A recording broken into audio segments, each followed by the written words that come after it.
The rain hadn't stopped for 2 days, and the city outside Ethan Cole's penthouse looked like it was drowning in silver tears.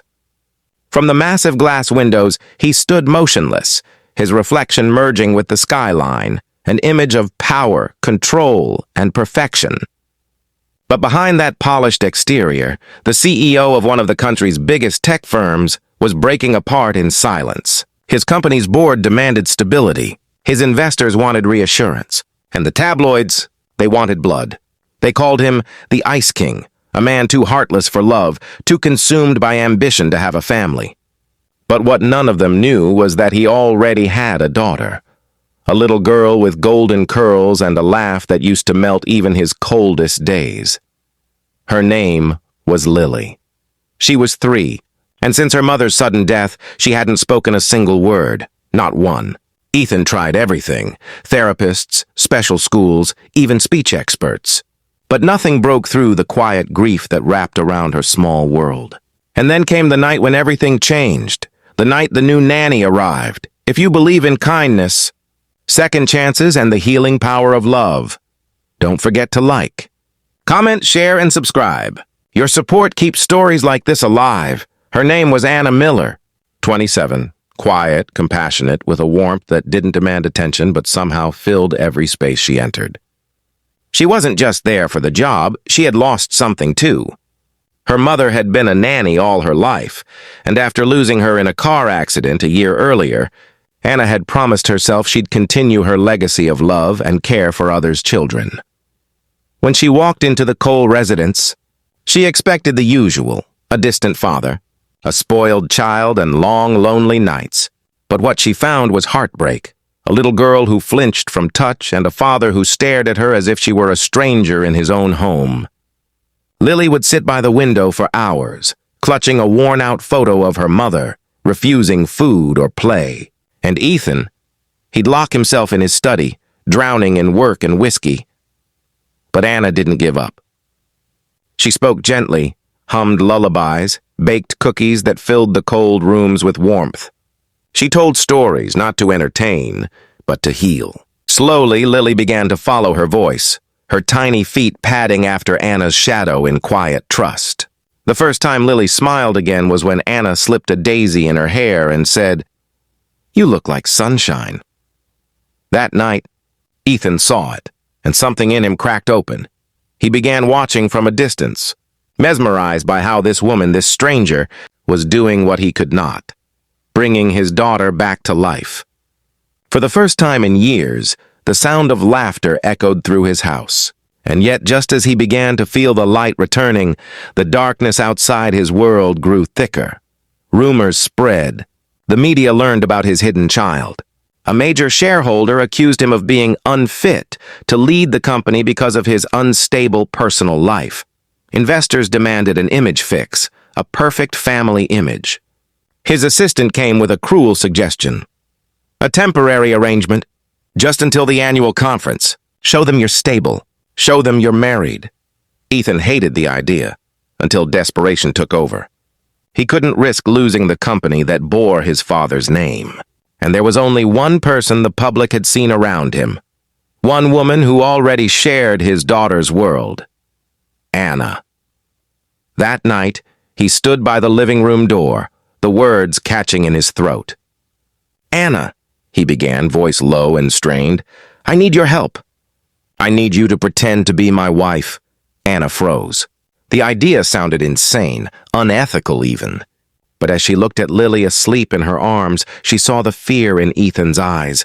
Not the fear of losing power, but of losing everything that kept his fragile world together. Against her better judgment, she agreed. 1 month, she told herself. Just 1 month of pretending. The next morning, the tabloids exploded with the headline, "Ethan Cole's secret family revealed. Meet his wife and daughter." Suddenly, Anna's simple life became a spectacle. Cameras followed them everywhere. She wore designer dresses to charity galas, stood beside Ethan in press photos, and learned how to smile under flashing lights. But the strangest thing was how natural it began to feel. The way Ethan's hand rested protectively on her back. The way Lily clung to her dress and the way their laughter, once staged for cameras, began to feel real. Still, the lines between reality and pretense blurred dangerously. At night, when the cameras were gone, Ethan found himself lingering in the kitchen just to hear Anna's soft voice reading bedtime stories. He'd catch himself watching her tuck Lily in, his chest tightening with an emotion he'd long buried. Love. But he couldn't say it. Not to her. Not after what he'd already asked her to sacrifice. For Anna, it was even harder. She'd promised herself not to fall for anyone again, especially not a man who'd once built walls around his heart. But every time Ethan smiled at Lily, every time he said thank you in that quiet, vulnerable way, her resolve began to crumble. He wasn't the cold CEO the world saw. He was a man who'd been broken by loss, just like her. Weeks passed, and their act became their life. They shared breakfast together, took family walks, and even celebrated Lily's 4th birthday, her first one smiling since her mother's passing. But the fairy tale didn't last. One afternoon, Ethan's board members discovered the truth. A rival executive had hired a private investigator, and photos surfaced showing Anna's employment contract, proving she was hired as a nanny.